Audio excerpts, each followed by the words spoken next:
So yes, down 1.4%, and high inflation. So we're not in a good spot. We're in a tight spot. We're in a real tight spot. That's what the answer is. So maybe I'll even start off by talking about a couple concepts related to today, and then also related to the real world here. So early on, we defined inflation, right? So you definitely should know this for the final Monday. What's the definition of inflation? Just in general, it doesn't have to be a fancy definition, but what is inflation? Evan, number between 3 and 8. 4. 1, 2, 3, 4. Anna, what's inflation?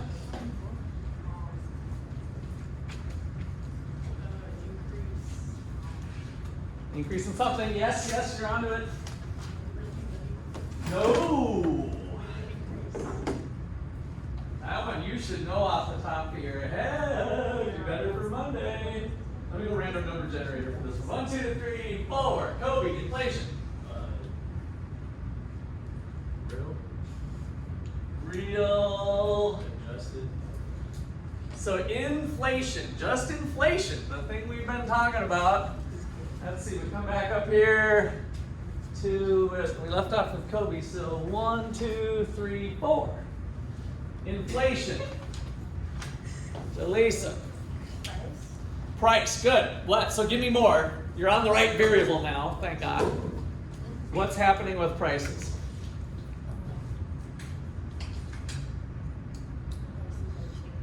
Changing what direction?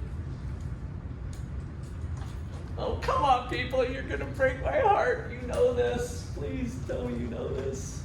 Although, obviously, you don't know it well enough. We went through 2 people here. So you're on it, prices, changes in prices, but it's a specific type of change. How can they change? Yeah, but I mean, directionally. Can they go, what directions can they head, prices? If you said changes in prices. Increase or decrease? Which one is it? Increase. Average increase in prices, right? So that's all inflation is.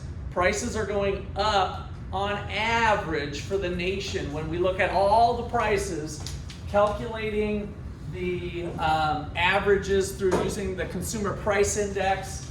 We've been talking about the price level, which is the index number. So inflation is an increase in the average level of prices. On average, prices are rising. And what are they running right about now? Roughly, you don't have to give me an exact number. What is the inflation rate in the United States right about now? Roughly. Not 3, that's too low. Wow, you guys are blowing me away. Okay, who said 8? That's extra credit. That was Corey. All right, that's extra credit. All right. So 8% is what we've been floating around. So it's 7.9, 7.8. It's persisting. So on average, if you bought something, a can of Coke was $1 last year. This year you're paying $1.08. It's gone up by 8%. Have you guys noticed that I don't know how much you've shopped for, but one thing that caught I usually buy 2 liters because I'm cheap and I don't mind flat soda. So I buy 2 liters of soda usually. And they used to be, the dollar soda or $1.59, $1.99 is when it's higher. It's been like $2.14, like regularly. It's been up there. It's definitely ratcheted up. So there's just this little ratcheting here and there. Some prices rise more than others. So that's why this is the average level of all prices. Prices are on the up here. So for the United States, I think the last reported inflation was 7.9%. No, we dipped over 8, right? I'm gonna pull up the actual data later, but so let's, instead of doing an exact number, let's just put right now, we're running around 8%, which we haven't seen since the 1970s, right? So the target inflation rate for the Fed controlling the money supply was 2%, like 2 to 3, but 2 was their target. And so it wasn't that long ago that inflation was 1.7%. So why has it gone up so much? All the stuff we've been talking about in class that you need to know for the final, right? They're printing off money, purchasing bonds, COVID dollars going out the window, all of the Keynesian policies of just free education, free this, free, here's $1,500, here's money for Ukraine, you know, we're shipping off weapons. And so I'm not getting into the moral argument, is it okay for our nation to go into debt to give weapons to the Ukrainians? That's kind of a moral claim, right? I'm just saying the only way we're spending money now is by printing money, us effectively printing money, by the government issuing more of these because they don't collect enough money for taxes. So it's not like when we say, should we give money to the Ukraine? And everybody says, yeah, yeah.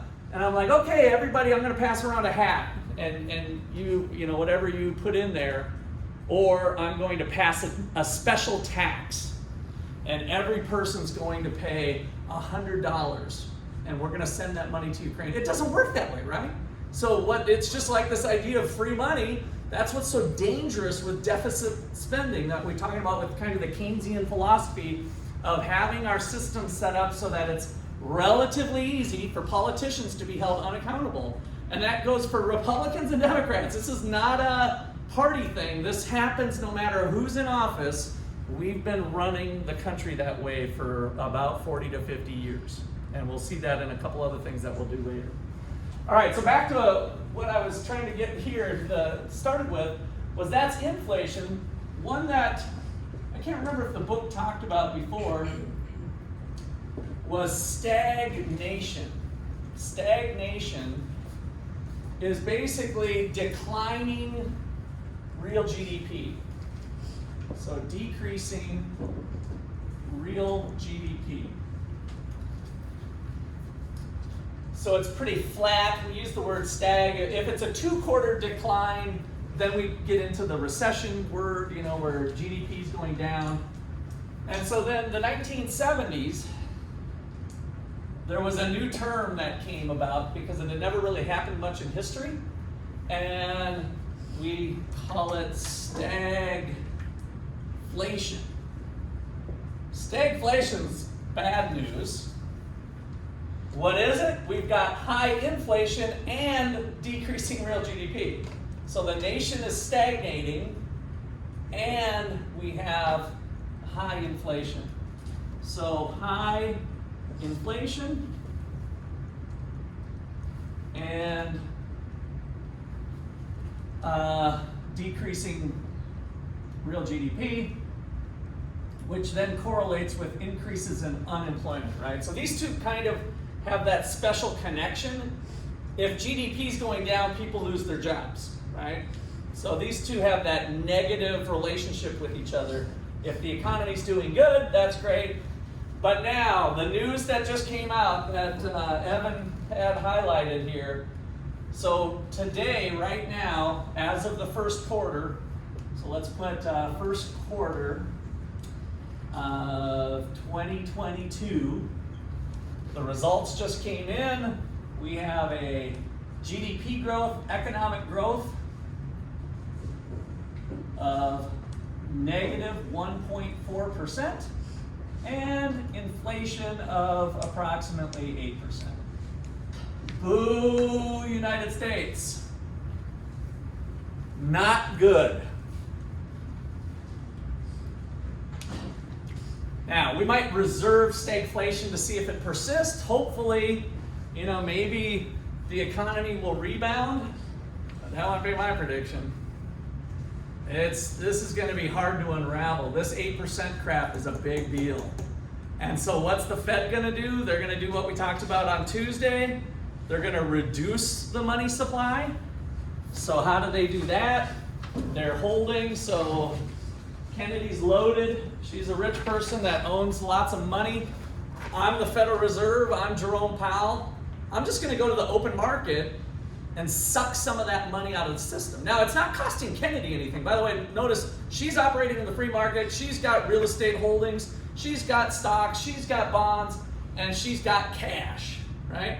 And so she's making the decision like, I'm going to shift into some government bonds. She calls up her broker and says, I want to buy some government bonds. At the same time, Jerome Powell says, I got to get rid of this. We got to fix this. We got to get rid of some of the money. And so Jerome Powell just goes to the market. He sells, and Kennedy happened to be the buyer, and the money's gone. The money's out of the system. And when the money comes out of the system, what happens to interest rates? So let's go back to the one we did yesterday. Here's the quantity of money. This could be like M2. And there was the demand for money. The supply of money is by the Federal Reserve. And this was our interest rates. So here we are currently at, let's just say 3% interest rates. When the Fed does what I just did, what happens to interest rates using this model? They increase, good, because the money supply is shifting to the left, right? So the money supply is shifting to the left to MS2, and that's causing interest rates to go to 5.5%. I'm saying 5.5 because I just talked to my brother yesterday who does credit repair, and he said that the mortgage rates were at 5.5% now for a 30-year loan. And my buddy, who I go fishing with, just bought a house. Gosh, it's only been like 3 months ago. And so my brother, I was on the phone with him, and he said, what did you get for a mortgage rate? 3.5. So this stuff can go fast, right? So he got a 3.5% loan 3 months ago, and now it's at 5.5. So interest rates are going up. People aren't going to buy as many cars. They're not going to buy as many houses. Businesses aren't going to be able to justify expanding their business. Now that this came out, do you think there's companies out there that are saying, oh, I think the future looks good. Let's add on an addition to our building. Let's expand our company. We're at 200 employees. Let's expand to 300 employees. When this is on the horizon, do you think businesses want to do that? Hell no. Everybody's going to start retreating, and it's going to get a little bad, I think. I think we're going to see the recession. Hopefully, you guys keep your jobs, and we're right on the brink of it not being a good time. The job market's still pretty good, the unemployment rate. But we're going to see that unemployment rate start to creep up when GDP starts to fall and businesses start to rein stuff in. There's certain industries that are going to remain strong, though. So my undergraduate scholar, Jacob Cottle with the Gordon Institute, he just landed an internship with a trucking company out of Kansas City. So he's going to do an internship this summer, and it'll likely lead to a job. And I'm like, well, there's an industry that you probably have some job security with, right?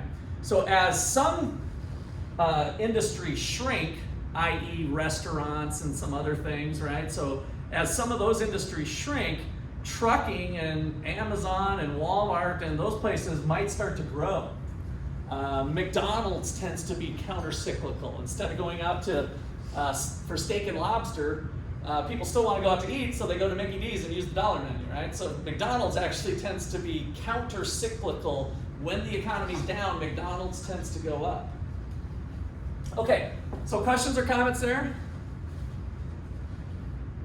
All right, so that's our somewhat depressing leadoff.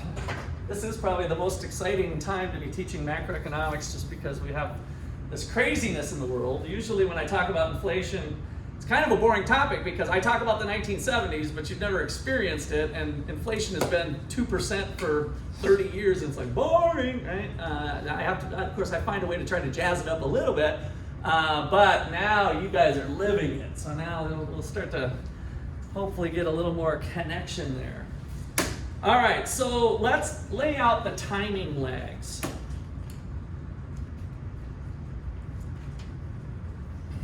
Okay, so I guess maybe before I do, I'm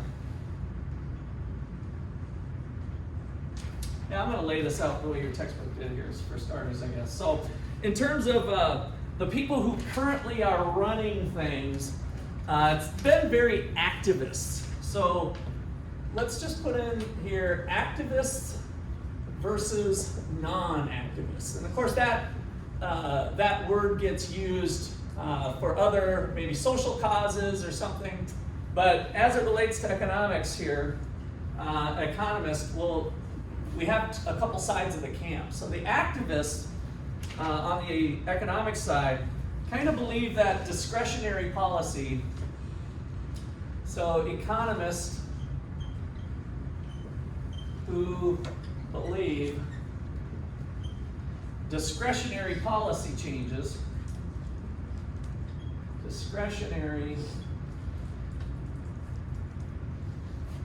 monetary and fiscal policy changes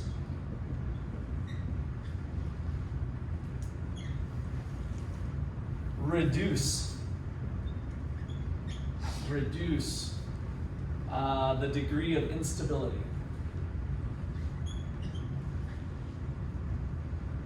And I'm just going to put you up front, I'm not one of these economists. You haven't been able to tell.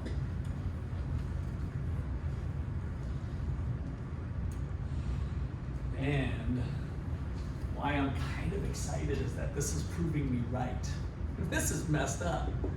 And it's this group of economists who thought they could do something to make things good, and it's gotten kind of messed up. So that's why I'm a little bit excited today with the news of the bad output. Of course, I'm excited as you know, I'm not happy. I want the best for America, but I'm also happy that it might highlight that there's better policies to do than to be activists. So what do we mean by the non-activist? That would be more my side of the camp here. So economists like Russ who believe discretionary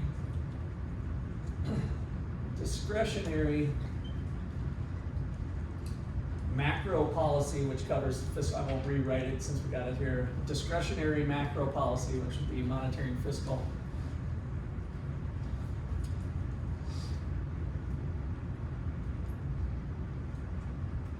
increases rather than decrease. It increases instability.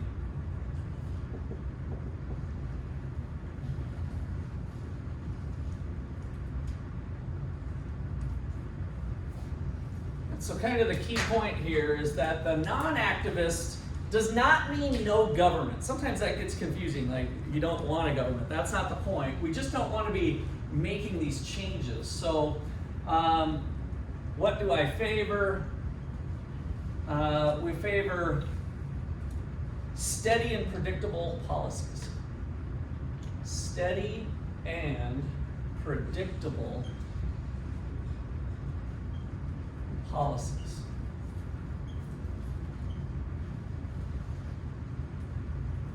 Regardless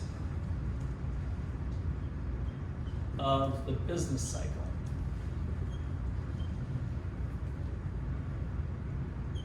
The ups and downs that the economy currently might be in.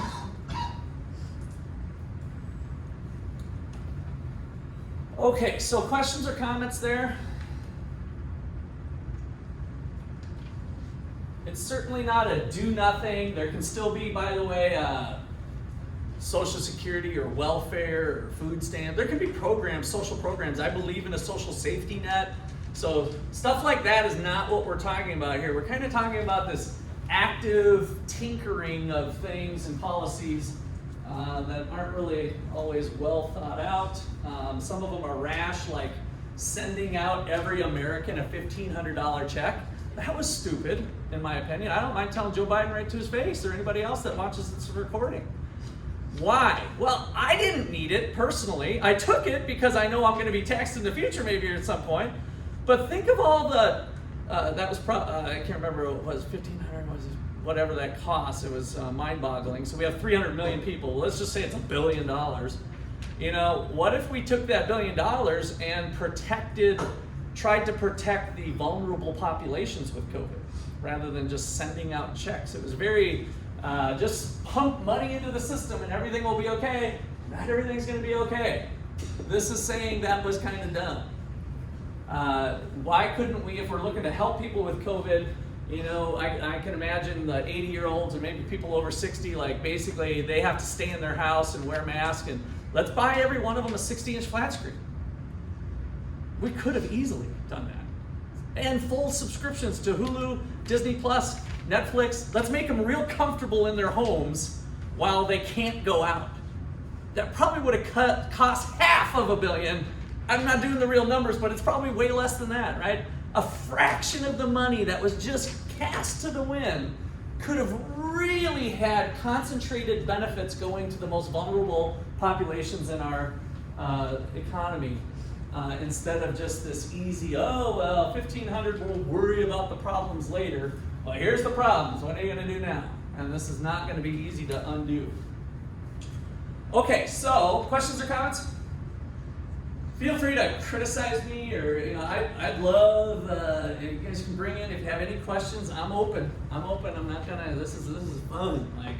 There's some good questions that could be posed of maybe the activist thing is got some angles to it.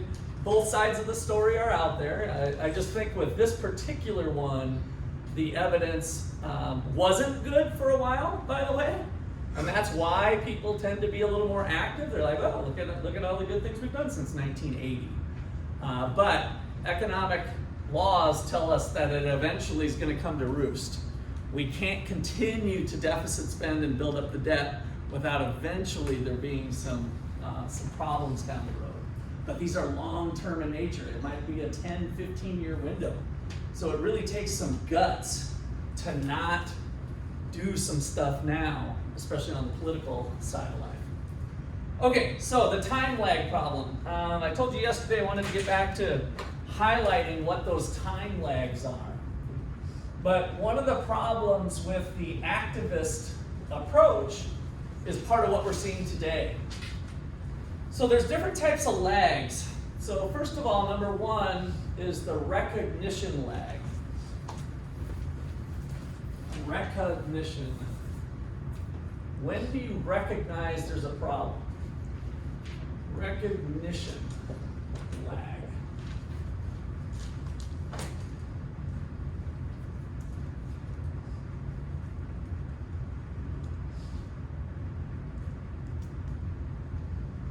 I was going to give you the answer here, but I don't think I like it. The time period after policy changes needed. Oh, yeah, okay. So recognition is kind of recognizing the problem. So the time period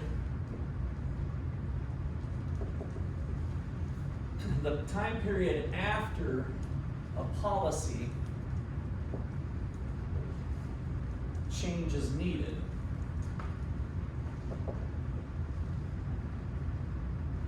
The time period after a policy change is needed from a stabilization point.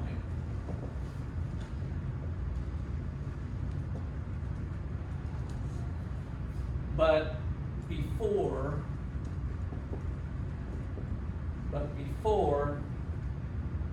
the need is recognized by policymakers.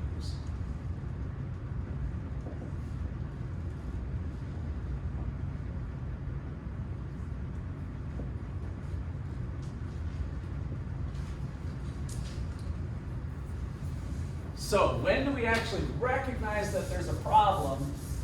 There's a time lag there, and it could be maybe a month or a couple months, depending on what the problem is. There's a problem, it's happening right now, but how long does it take policymakers to finally recognize there's a problem in their world? That could be a little bit, and maybe circumstances have changed.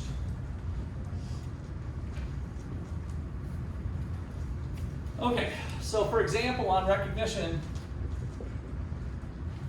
economy in recession is the example of recognition lag. So right now, we just got our first glimpse of, what are we in, April 28th, right, of the first quarter of 2022. So, and these numbers will get revised, but we are thinking now January, February, March is the first quarter of 2022, and now we're almost to May, so we're 1 month behind recognizing that things might have been bad in January, February, March, right? So recognizing that there's a problem We just got data. So economy and recession, GDP data, takes about 2 months to get the first estimate.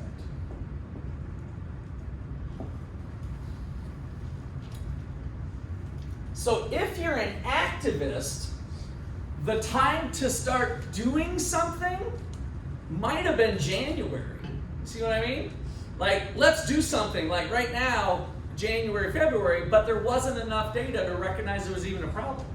So now we start thinking, oh, maybe we should do something about it. Okay, number 2 is the administrative lag. Now the politicians all have to talk with each other.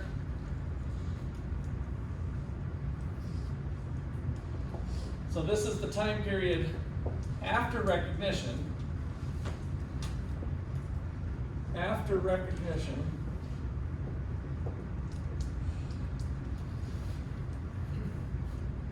But before the policy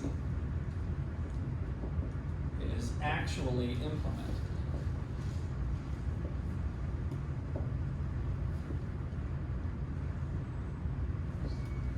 So we've got this in-between time. Oh, there's a problem. So now April 28th, we say maybe there's a problem. And now, oh, well, let's deliberate this at the next meeting of Congress, right? Let's talk about it, and then they give their testimony, and then eventually maybe a bill is passed. So that can be a few weeks. With monetary policy, this can be a lot quicker, which is the good part about monetary policy. All right, and then finally, number 3 is the impact lag. The impact lag. So this is the time period after policy change, so they cut the checks. After the policy change,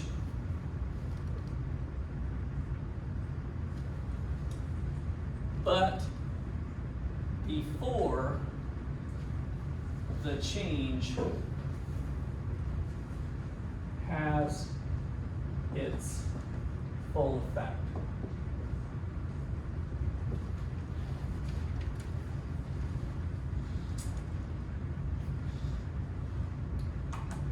So an example of that would be these $1,500 checks. For example, $1,500 COVID checks. So we needed to do something. COVID's bad. The economy's in recession. You know, we learned from COVID after we shut the economy down. They talk in Congress for a while, like, oh, we should just give everybody money. Okay, yeah, that sounds like a great idea. Let's do it. So that takes a little bit of time. And then they finally get the checks out the system. And then what do people do with the checks? Oh, I'm going to hold on to mine, or I'm going to spend it on something. Well, go ahead and spend it on something, but then how long does it take that money to really get fully absorbed into the system, with some people spending all their $1,500, and then whoever business got that, the car dealership, they take that money and they go buy something else, right? So kind of getting all of that absorbed in there takes some time, and that's the impact lag of whatever that policy was. So $1,500 checks takes time from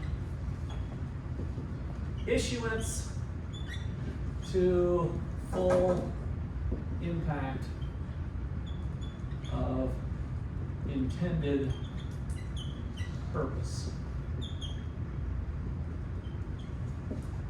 Now, the intended purpose was to help people who were harmed by COVID. That's the part I object about. Like, I didn't get hurt by COVID too much. I had COVID twice. I can tell you guys I'm a 2-time survivor. 2-time survivor. I got it in October before, like when the pandemic started, October 2020. and then I got the shot, and then I got COVID again in December of 21. So I got full-blown COVID, got the shot, and then got COVID again. So that was my experiences with COVID. It wasn't too bad as far as I was sick sometime, but bottom line is I didn't really need that check. And so I took the check, like I said, you could flip it over and return it like, no, I don't believe in this. So if that's the law, I'm gonna follow the law and I'm gonna take the money, and like I said, maybe save it for future tax liability or something. But the full impact of that going out would take some time to help those who were hurt by COVID. And then the unintended consequence is the 8% inflation and other impacts that could have. So those would be unintended consequences. So I'm going to put that as a little extra note here. So note, COVID check has a lag of unintended consequences as well. Everything I talked about so far was kind of the intended part of the policy, but it's important to think about unintended consequences in economics class. So COVID check has a lag of unintended consequences of inflation, potentially.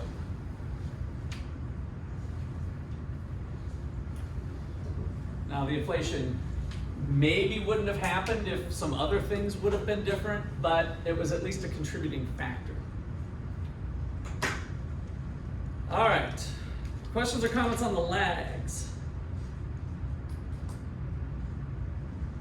Okay, so when we have these predictions of trying to show where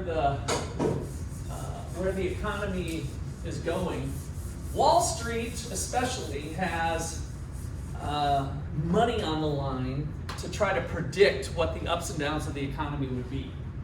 So we have a concept of leading indicators. So first of all, let's rehash the business cycle. So the business cycle is this one, where we've got real GDP over time, the ups and downs of the economy. And what you'd like to know is like, oh, if I only knew this part here, I would behave a little differently knowing that we're going to be in recession here, right? And so the problem that we've been identifying here with the lags is that nobody knows that stuff perfectly. But some people who have especially money on the line, get this thing fired up, have established some other variables that lead the way of the turning points of the business cycle. So the index of leading indicators,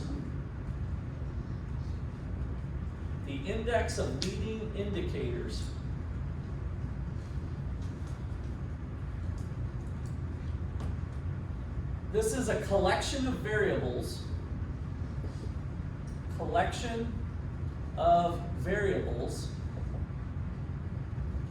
that change before, I should say tend to change, insert that in there, a collection of variables that tend to change before real GDP changes.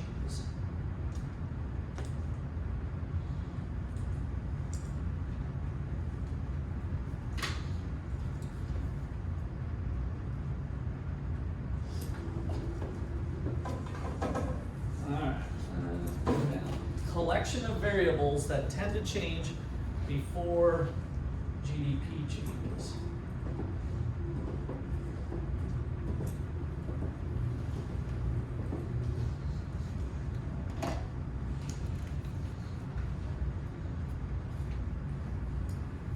All right, so bring this one up here.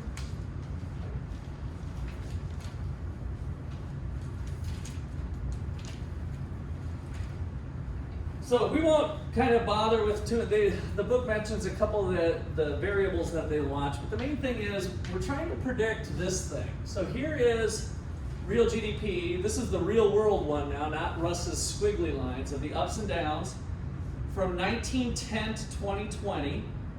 So we've got the 1920-21 recession. First World War helps the economy.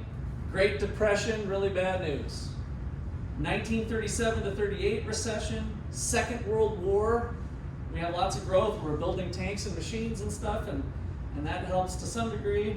But then there's always a crash after a war too, because we build a whole bunch of machines and tanks, and then it's like, the war's over, like, what the hell do we need these tanks for, right? Like, there's not, now what are we gonna do? And so we weren't actually putting our stuff into business growth that helps the economy and the private sector grow, so we tend to fall after a war. And so then the economy kind of figures itself out again and continues to go through its ups and downs. All right, so then these indicators, the leading indicators,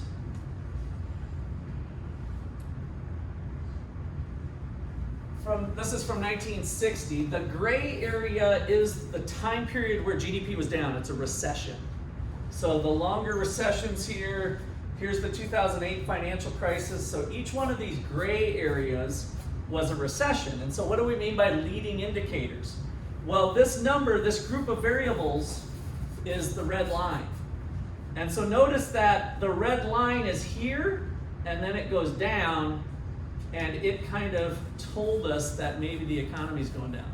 It was before the recession. It started to fall before the recession hit.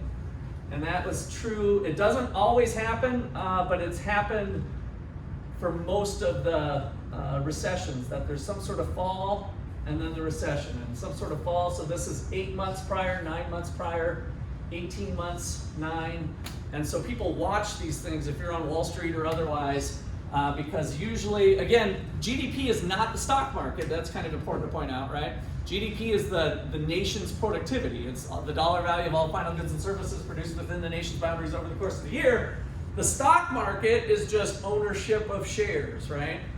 But it tends to, when the economy falls into recession, then stock market tends to fall too. And that's kind of the connection between. But they are, it's important to understand they're different. The stock market and GDP, the real business cycle, are different things. Okay.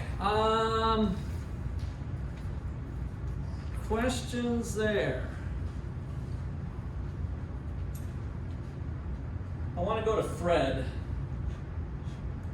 I'm going to go visit our friend Fred here.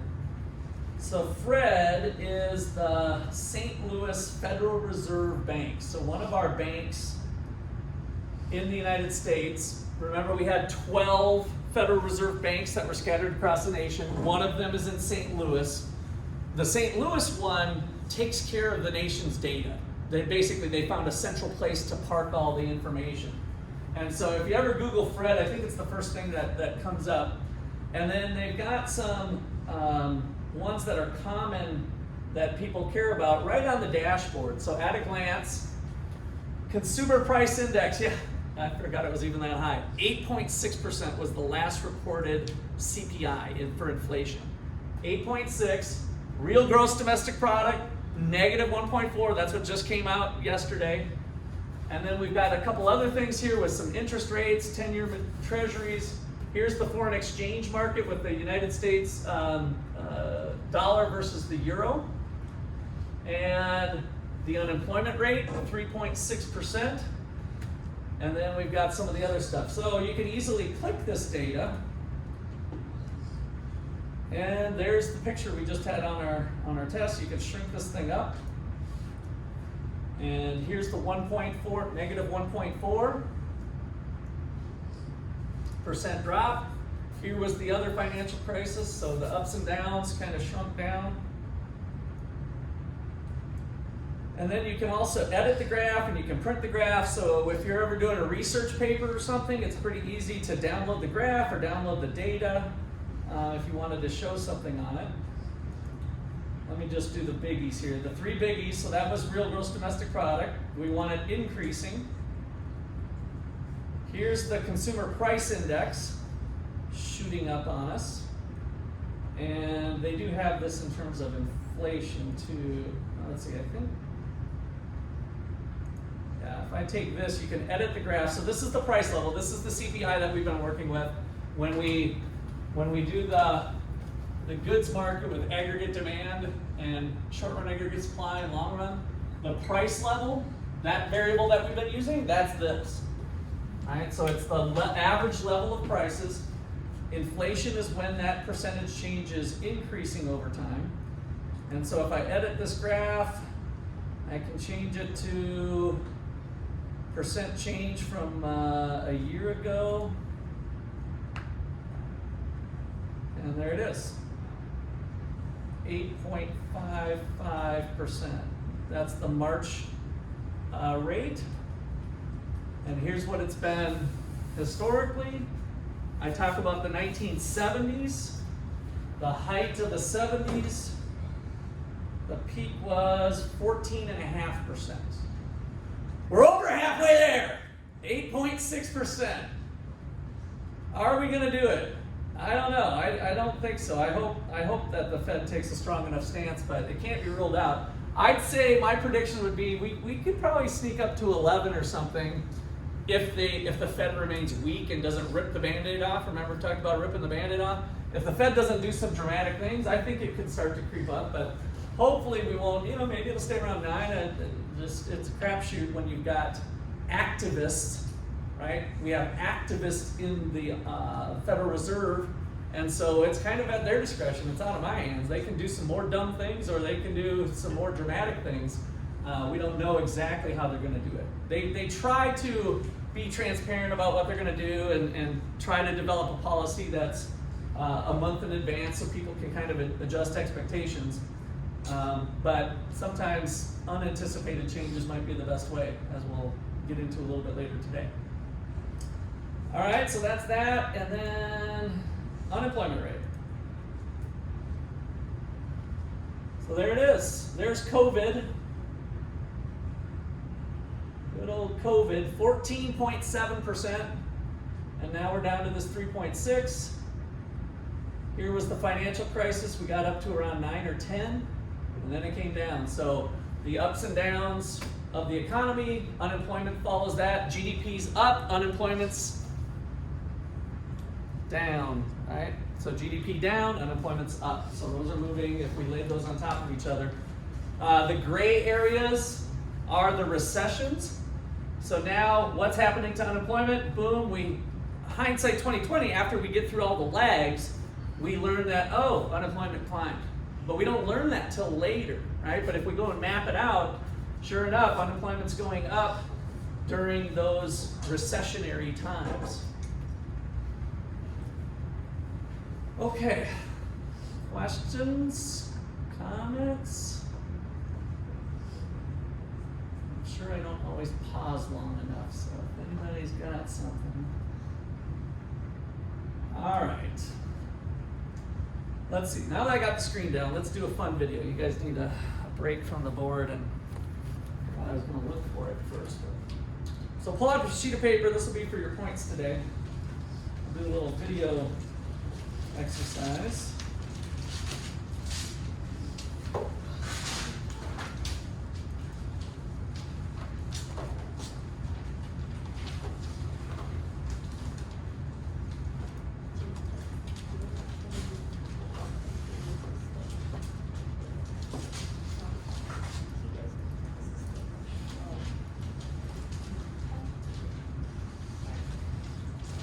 All right, let's see.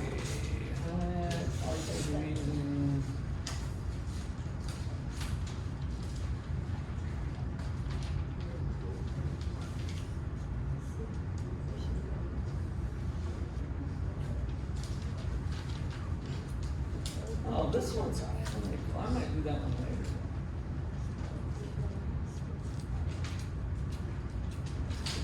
I want my fast talker guy with the deficits. All right, I meant to have this figured out. These are all videos that I'm having.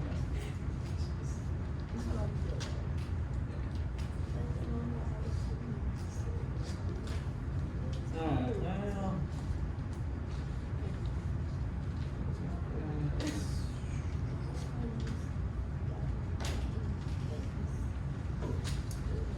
Well, shucks, let's see. What do you do?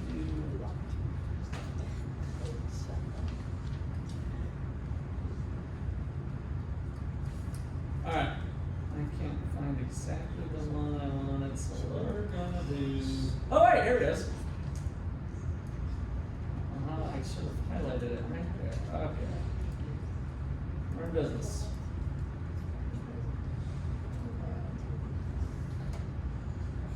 Okay, so this is debt and deficit. Just kind of on your papers, just put debt and deficit and put today's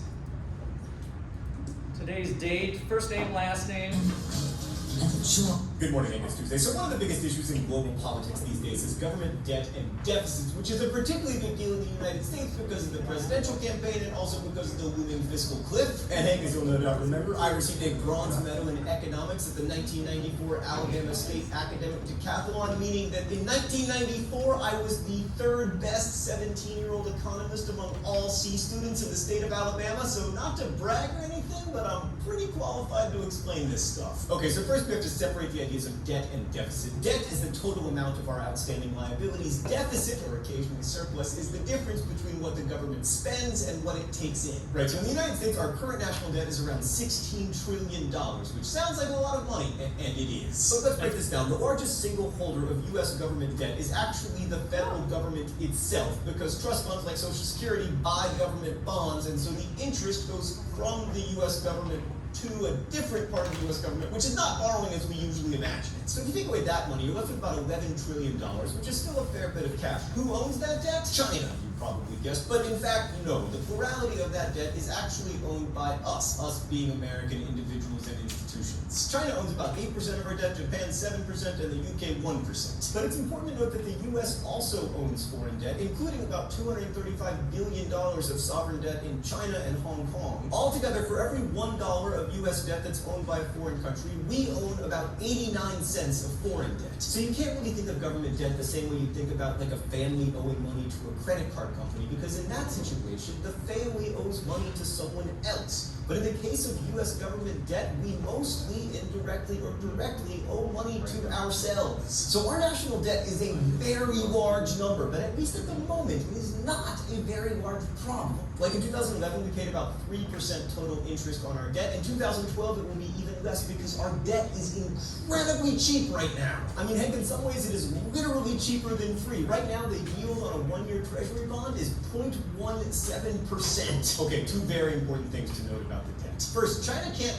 call in our debt on a day of its choosing. If I buy a $100 one-year treasury bond today, I'm going to get that $100 back along with my 17 cents in interest in 1 year. I can't call after a month and be like, give me my money back. So despite what you hear from a lot of political commentators, that is not really a risk to the U.S. economy. Secondly, you may have heard people say the government should be run like a business. It should never spend more than it takes in. Yeah, no, that is not how businesses are run. Like, say that tomorrow I invent a Marty McFly hovercraft skateboard. In that situation, I wouldn't wait 20 years until I'd sold enough DFTBA posters to build my Marty McFly hoverboard factory. I would just borrow the money and build the factory immediately so I could start selling hoverboards and swim in a sea of $100 bills.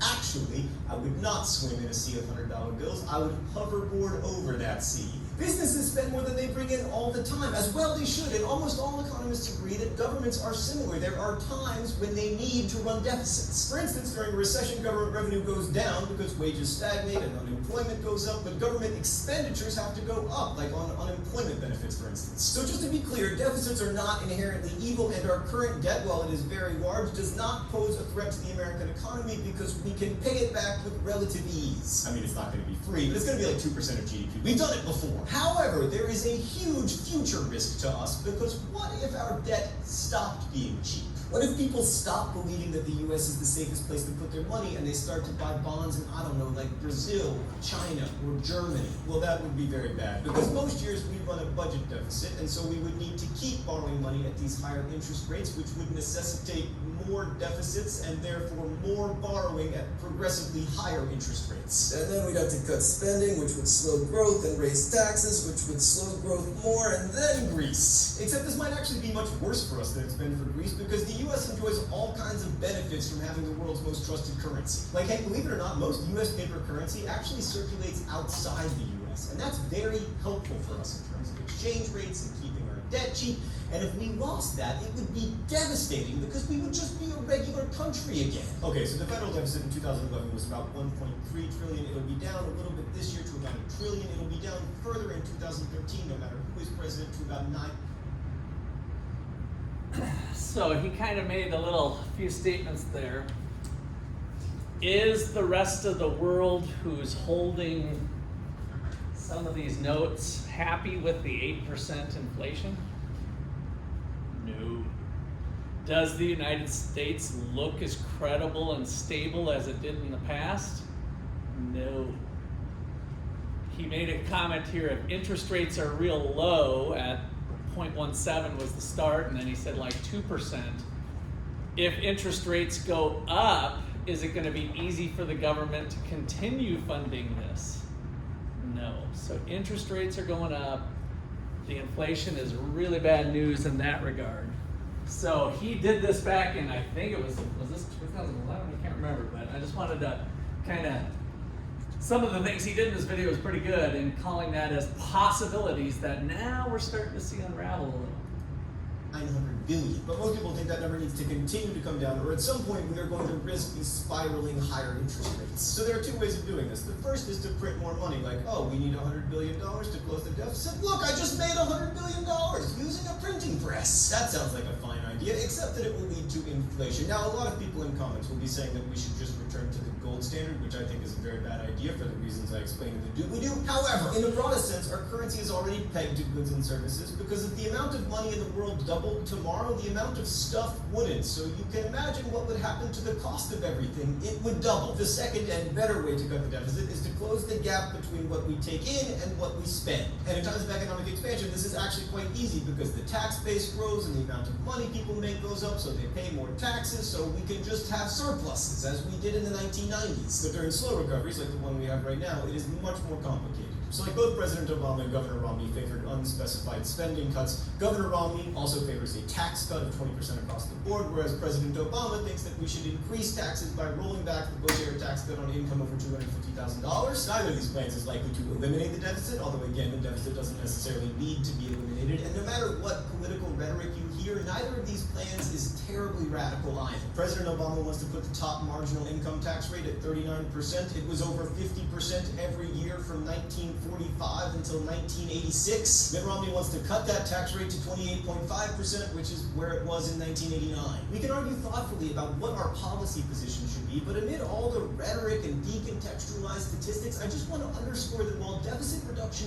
is important, it is not a crisis. The whole idea here is to keep it from becoming a crisis, and one of the best ways to do that is to understand the problem without yelling about it, to discuss things honestly without assuming that the people who disagree with you hate America. Hank, see you on Friday. P.S. Friendly reminder, educational videos are allowed to be over 4 minutes. I'm still working on my punishment, sorry. Switching to all stages. All right, what is the difference between debt and deficit? That's your question.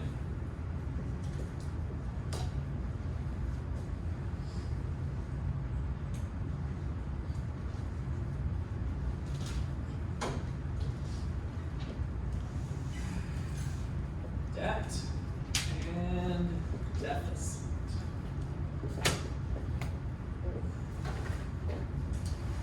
You may talk with your neighbors on this. Difference between debt and deficit.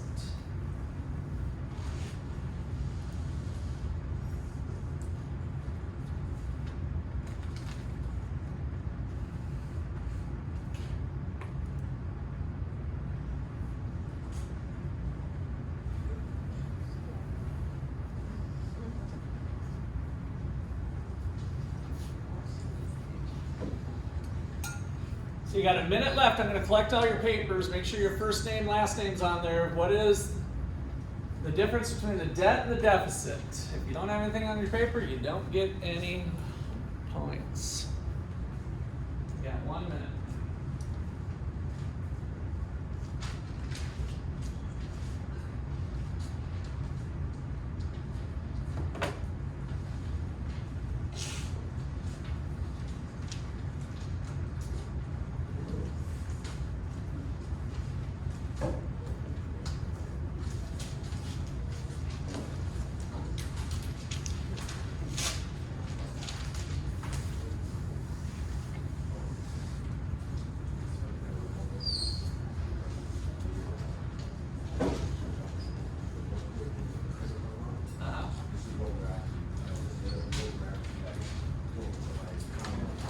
Concerned about, yeah, it's at the top of the list for a lot of people. All right, I need everybody's paper in the next 10 seconds. 10, 9, 8, 7, 6, 5, 4, 3, 2, just garbage. All right, so let's see. Let me take one of these at random here. Debt is the money that you owe. Deficit is something that can be slowly reduced. I don't like your deficit answer. Debt is what you get from the government that is added up. Debt is what you get from the government. Well, when they do it, that's not a very good definition. Debt is the amount of money owed. Okay, I can live with that. Deficit is the negative net of money taken over the same time period of time, right? Get in on the time period thing, that's good, that's a little bit better. We owe the debt or national debt, deficits aren't evil. Okay, oh, that was your list, sorry. Okay, debt is the amount owed and the deficit is a big amount owed that's negative. That's missing like the time period part. Let's see if we can find somebody who's got a good deficit answer here. Debt is what's owed. Deficit is the remaining of what's owed. Not quite there. We need more. You can almost build on that one, but deficit is government expenses that shows the depth. No. Debt is the amount of money owed. Deficit is the negative net of money taken over some time period. Okay, that one's getting closer. I like the time period thing. We just want a little more details. Debt is where max credit line. Deficit is what you lose. Debt. All right, debt and deficit. Difference between debt and deficit is running a deficit. Okay, can actually be something. Debt is simply the amount you owe, the money interest. Deficit can actually be beneficial. In the right context, but I'm not liking that. Deficit, during deficit we are going to run a recession, not necessarily. Most of the deficit can help the country, no. Debt, no. Deficit's when you borrow money to fund something that you wouldn't be able to afford without borrowing. Ding, ding, ding, ding, ding. That's the best so far. It could be a little bit better. Deficit, mostly I can't tell that. Deficit is when you spend more than you are collecting. Ding, ding, ding, ding. That could be improved a little bit. But there's probably a couple of the top ones. Took me a while to get to them. Deficit can not be a bad thing because you can eventually get paid with costs. Debt is the money owed. Deficit is money taken over a period of time. So I'm glad you're back on the period of time. I mean, that's an important part. Deficit, need to run a deficit, no real threat. Future risk, debt double over time, deficit over time.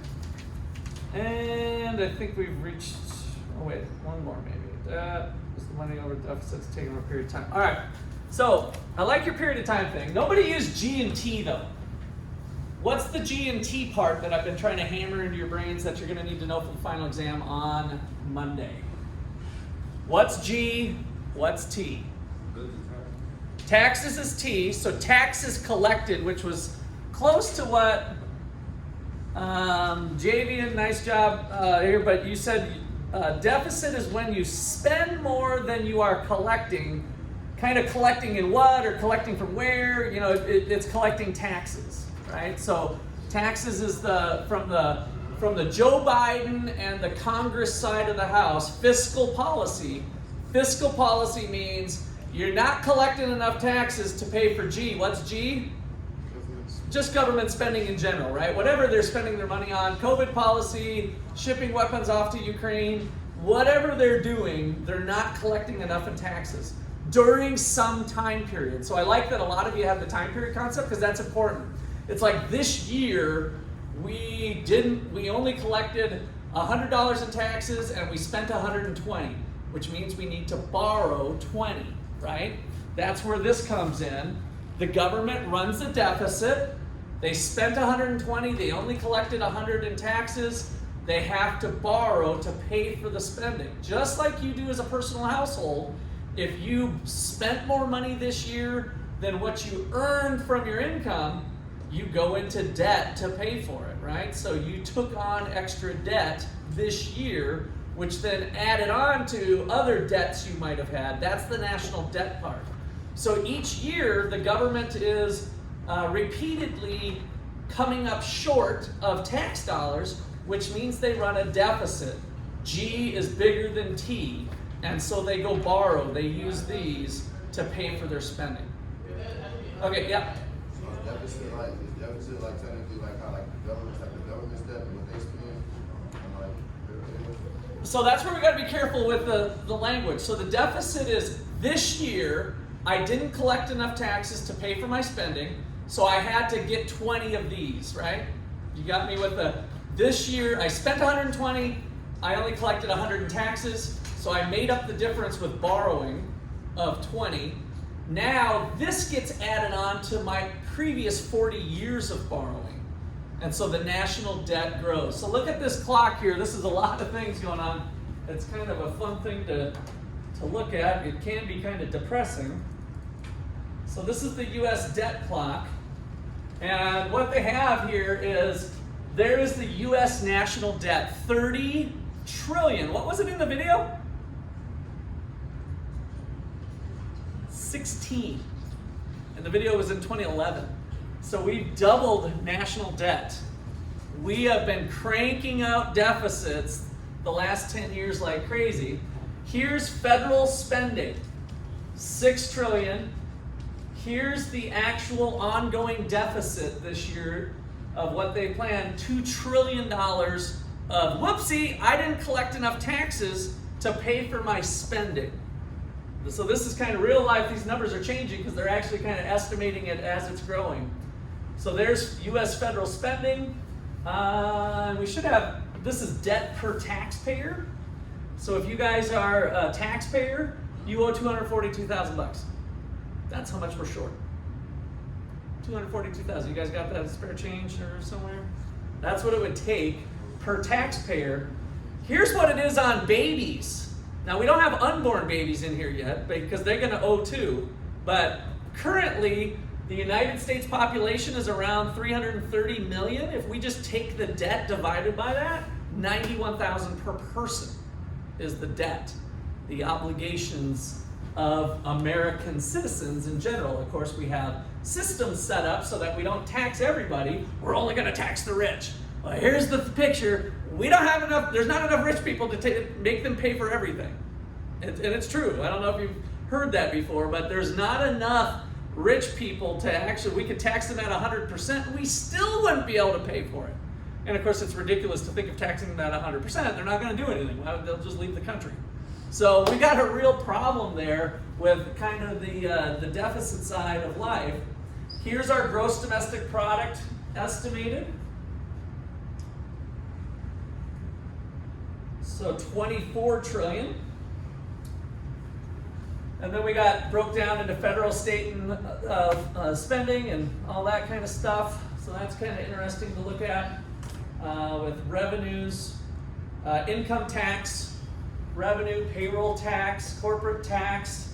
So this is the breakdown. So a lot of times people think corporations are paying the majority, but they're not. And so and nor should they, by the way, because there's this double taxation that goes on. The owners pay up here too. So income tax is the primary driver. There's the U.S. population. Labor force, not in the labor force, U.S. workforce. Somewhere on here is probably unemployment rate. Here's gold. This thing's got so much stuff, it's almost dizzying. Oops. Okay. That must be a little pop-up for within it. Okay. Here is the Federal Reserve stuff. M2. Wow. That has climbed a lot. That 22 trillion. The number I gave you guys in class was 15 trillion from, which was out of your textbook, which was like 2019 when they did the update. So that's how much the money supply, we talk about printing off money, we're pumping up the money supply. Here's what it was back in 2000. So US Treasury dollars, currency, derivatives, so some other stuff. Trade deficit with China, imported oil, Social Security liability that's unfunded. Talked about that going bust. Yeah, that's probably good for now. Questions or comments on that? So this is one that kind of fun to share with friends and family at some point. If you just Google like U.S. debt clock, this is what pops up. Okay, back to the board. Enough depressing statistics. So what we're going to end with today is, and pick up tomorrow on, is a theory about expectations. So, how much are you guys expecting inflation to be next month? Like, what would be your guess? You just learned that it's 8.6. The last inflation was 8.6. The month before that was 7.9. What would be a reasonable expectation of what you think it would be next month? I mean, do you think it's going to drop to 1%? Do you think it's going to jump to 15%? What do you think it's going to be next month? Throw out some numbers. It's all just for fun. We're at 8.6 right now. What do you think it would be? What would be and let's just say we put some money on it. I want you to really think about it here. Here's $150. Give me your best number. Everybody on your paper right now. Write down, give me your best number. Here's $150. What do you think the inflation rate's going to be next month as reported by the CPI? I already told you this month it was 8.6. We just did that data earlier. 8.6, and previous month was 7.9. So put down your best number. I'm going to come around and read off your numbers. I want to see them on your paper. Put down your best number of what you think it's going to be next month when it comes out. Just next month. 9.7, 9, 9.3, 8, 9.4, 9.3, 9.5. Interesting. 9.2. I might have to do this more often. 9.2, 9, 9.1, 9.2, 10%, 9.2, 10.3. Did I do yours right? And 9.1. Okay. Now, I pulled this out because I wanted you guys to really think, like, what would you do if there was $150 on the line? Now, I'm not going to take your $150 when you're wrong, but I wanted to give you a visual of really thinking about it. Where did you come up with your number? What did you use? Averaged them out last month. Look at last month's. Probably reasonable. Whatever last month was what this month. None of you said, well, I think it's going to be 1%. Even though we're in just principles of macroeconomics class, you could come up with an expectation just knowing a little bit of data about that, right? And so the theory that we're going to look at is called rational expectations. How do people form expectations of where they think the economy is going to go given the data? So rational expectations. I loved how you guys just started hustling when I pulled out 150 bucks. Like, oh, whoa, whoa, what's he doing? Crazy professor pulling out 150. We got some serious money on the line. And that's what it takes. There's a site called a betting site where people put money on like who they think is going to be in office. Like, is Joe Biden going to be, reelected or something, whatever. And maybe the midterm election's coming up. And people put real money on the line. And it turns out that's a pretty good predictor. Like when you're actually putting money on, you start to think about all the information available. And that's what rational expectations theory predicts. So rational expectations is this idea that people form expectations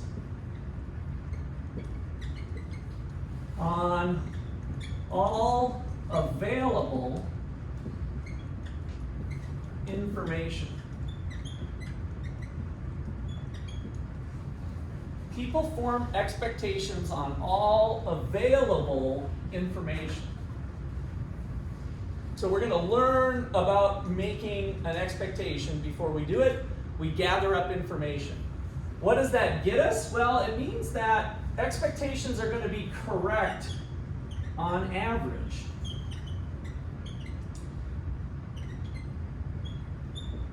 Expectations are going to be correct on average. So, how many of you have heard of the bell curve? Maybe taken some statistics. You remember the bell curve? Anybody remember why it's the bell curve and what's at the top of the bell? What is at the top of the bell? So we might be measuring something here, some variable x. Maybe it's rainfall this year or something. Anybody remember what's over here on this axis versus what we're measuring? What is at the top of the bell?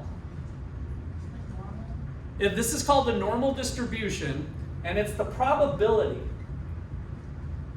So what the normal distribution says is that the probability that inflation is going to be 9.1, a lot of you guys had 9.1%. Let's say you did a lot of research and you've looked at economist A, B, C, and D and Wall Street and you've gathered information, and the prediction is with highest probability it's going to be 9.1. But you might be wrong, or you might be right. Or you might be high, I should say, you might be low or you might be high, but you have equal probability of being wrong or right, and that's what means we're correct on average. There's equal probability being too high or too low, and we'll pick up there tomorrow.